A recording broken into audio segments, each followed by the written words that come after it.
We went out on a Friday night to a fish fry, actually. It was a clear night.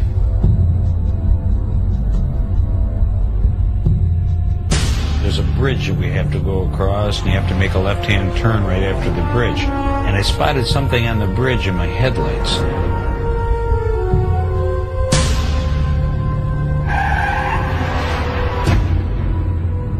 I stopped approximately 20-25 feet from the creature. I think I may have said, oh my God, what is that? Had his back to us at first and swung around and looked right in the car. I made eye contact with it. 600 pounds, 700, I don't know, but it was huge. Over 7 foot tall. As far as the fur, it was reddish brown. The eyes were black. It didn't just vanish into nowhere. It jumped off of a bridge. It's like, I can't believe you saw that. You know, what was that? Did we really see that thing, you know, even? Did you see that?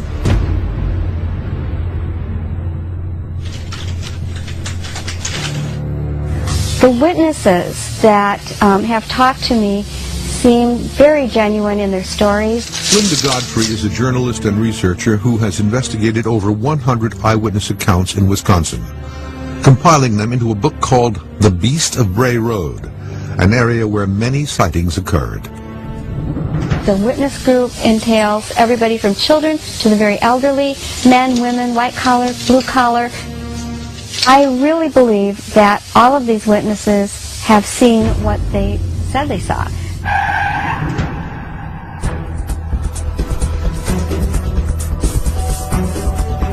Dr. Greg Bambenek and hunting guide Don Young have traveled to Wisconsin in a monster quest search for evidence of the Dogman. Most of the area in there is swamp surrounded and enclosed with highland. And like the Pagliarones, Young too claims to have seen the beast. Since 2002, I've seen this thing 5 times. My last sighting was last year.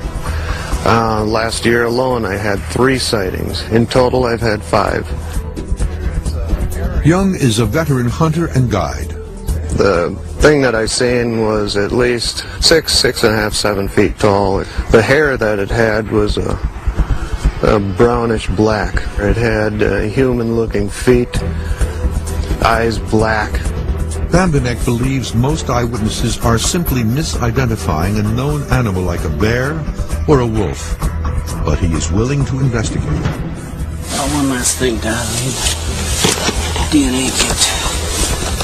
Mask so I don't get many illnesses. These are called vacutainers. Mask without any blood on us. Oh, what's that for there? Vacutainer. What is that stuff on the bottom of it? That preserves it so you don't need to refrigerate it. Set this around. Well, this is a chronograph. We're trying to get low enough speed. Okay. So we're not going to harm him. Whatever is out there, Bambenek wants a live body to either prove his misidentification theory or validate Young's unknown beast assertions. Well, this is the dart we use, the 7cc dart. Together they plan to walk the same game trails where Young had his most recent encounter. Yep. It's right on. Hoping to elicit a similar encounter, an area Young would like to keep secret to protect whatever is really out there. Direct hit, bullseye. Whatever or whoever is behind the sightings, Bambenek does not want to kill it. And now it's ready. All it needs is a cap on there. Tranquilizer gun, we're able to gather the DNA evidence, get some blood samples, do some chemistries on them as well as DNA, get some hair samples, close-up photographs. The area is near the location of another sighting, one that suggests Wisconsin may have real dog men. Well, you lead the way.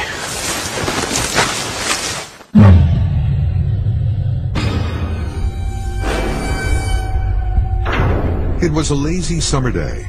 Katie Zahn and 2 friends were out driving around. We happened to come across a bridge that was near State Park. A park where others claimed to have seen the beast, so they thought it was worth a look. The closer we got to the water, we noticed that there were some creatures just kneeling down, drinking some water.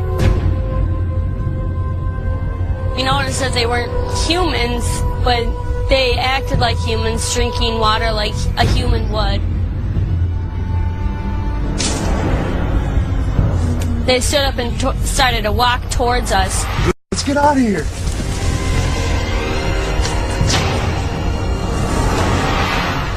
We were just trying to get out of there as quick as we could.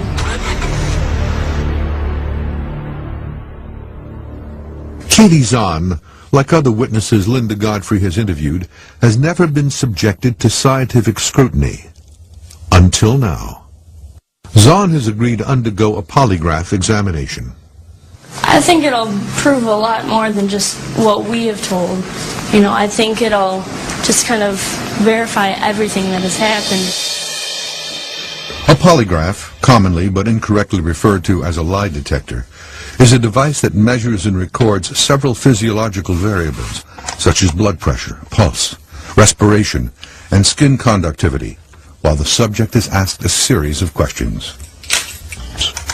The measurements are supposed to be indicators of anxiety that accompany the telling of lies. Some experts believe it is accurate in 70 to 90% of the cases. Sergeant William Mackey works for the Grand Forks, North Dakota Police Department and is an expert in administering polygraph tests. I'll be looking for changes in your pulse, changes in your blood volume, and changes in your relative pressure. We'll be placing one of these clips on your index finger, one on your ring finger. These are going to record changes in your sweat gland activity. Before this year, did you ever consider lying to avoid embarrassment? No. It would be logical to dismiss the sightings as a hoax or exaggeration. Are you lying about seeing those upright hairy creatures by that creek? No. But how do you explain her account if she passes? Something is said to be lurking in the Wisconsin wilderness, and Katie Zahn claims to have seen it. Let's get out of here. The legend of the so-called Dogman is similar in some ways to Native American lore. I believe that we're talking about a shapeshifter. Shape-shifting is a common theme in mythology and folklore. It is a physical change or transformation in the shape or form of a person or animal. David walks as bear as a game warden with the Shawnee Nation. He says while the beast of Native American lore can shapeshift, its behavior is very different. And a shapeshifter, at least in the American Indian culture, and American Indian culture is generic from one nation to the next, is more of a trickster than what you always associate with say the European werewolves, or what we've always seen on TV of the wolf man, those kinds of things. A trickster is just exactly that. I've never come across an upright wolf man, dog man.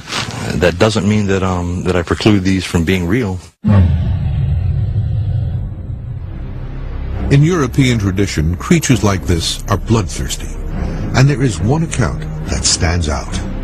In south-central France from 1764 to 1767, an unknown entity killed upwards of 80 men, women, and children. The so-called Beast of Gewalden was described as a giant wolf by the sole survivor of the attacks, which ceased after wolves were hunted down and killed in the area. One modern theory is that the murders were committed by an early serial killer or killers.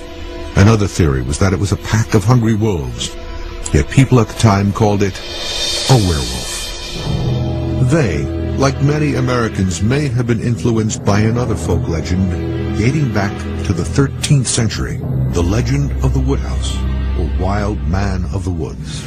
We know what they look like, especially because we know them from the figures in English churches in both Suffolk and Norfolk.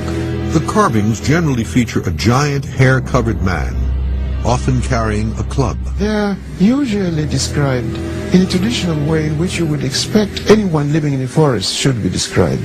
That is a long beard. Sometimes they are depicted as naked, but with so much hair that the hair covers the entire body. The Woodhouse was often considered neither man nor beast. It was said to be protective of humans it liked, and ruthless with those it did not. But modern theorists believe the Woodhouse may have been feral or a wild human, raised by animals. Prior to your last birthday, did you ever think about lying to gain attention? No.